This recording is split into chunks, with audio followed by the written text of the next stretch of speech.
Hey dude, I don't know why, but there isn't any fun unique challenges anymore.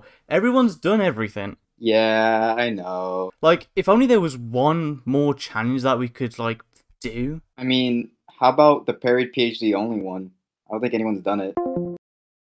Welcome back everyone to a new video, and boy oh boy do I have a treat for you guys. A never seen before challenge, unique and utterly stupid. Some would say perfect for this channel. Yeah, that's right, PhD only challenge, or as I would call it, the Flop-a-Lot challenge.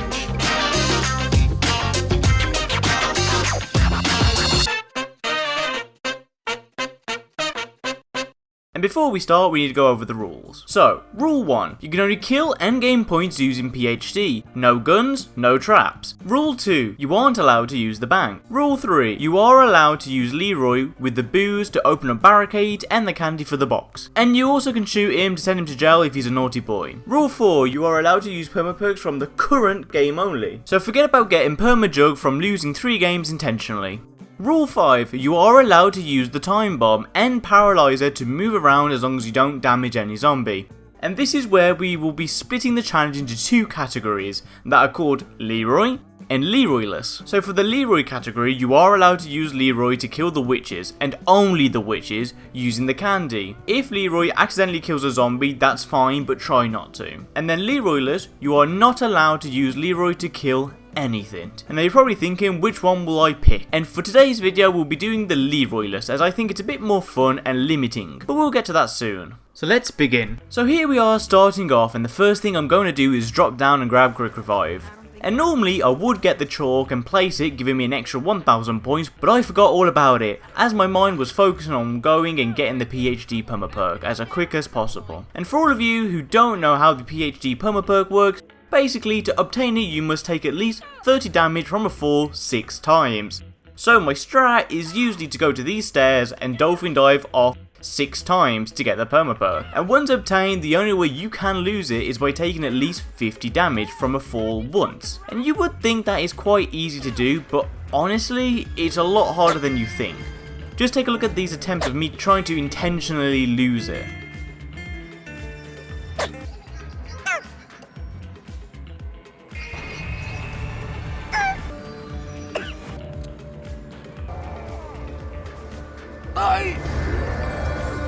So now that we've got the PhD permaperk, we've got our way of killing the zombies.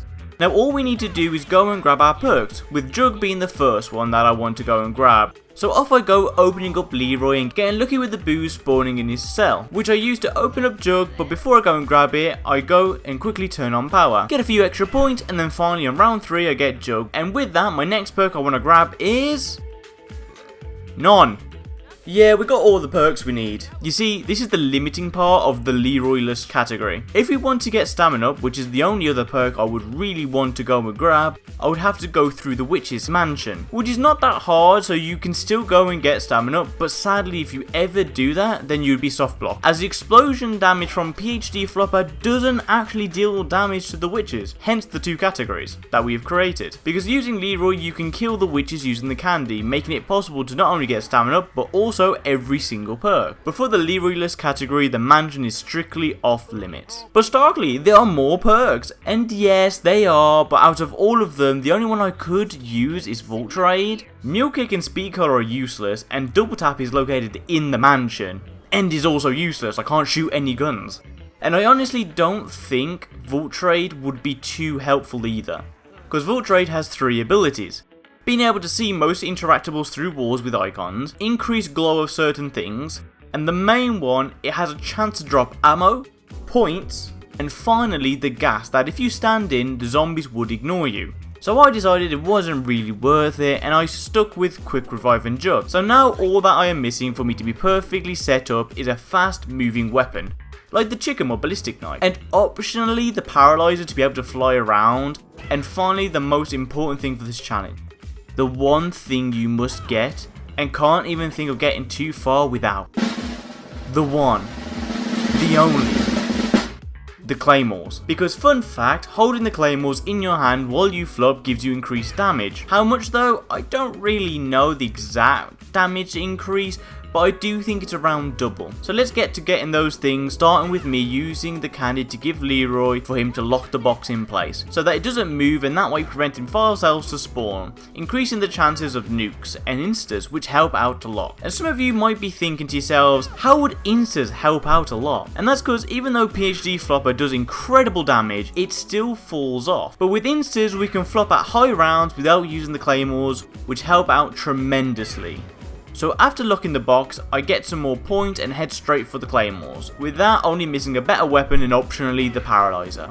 So back to flopping I go until I take my first down on round 10. Now, honestly, when doing this challenge, if you go down, it is quite the challenge and very stressful, because the only means to getting rid of the zombies is by flopping, and sadly the zombies can still hit you while in the air, and with BO2 being a 2 swipe down, it isn't that hard for you to go down while trying to get Jug or Quick Revive, and mostly because they are in super tricky spots, with Jug being located in a tight little alley between 2 buildings, and Quick Revive being at the top part needing to pass through some tunnels to get to. It really makes it difficult.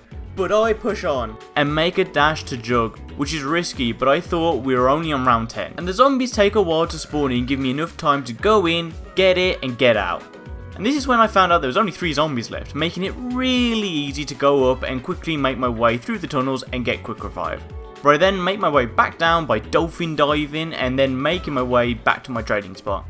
And this is the point of the video where I give you guys a quick explanation of my training strat. So basically my training strat has 2 parts to it, the main strat and the escape strat. The main strat consists of me going up and down the saloon stairs, flopping constantly, and every now and then I go to this spot where I then flop towards the saloon stairs, making sure to hit as many zombies and zombie spawns in one go, and hence the name of the challenge, Flop a Lot.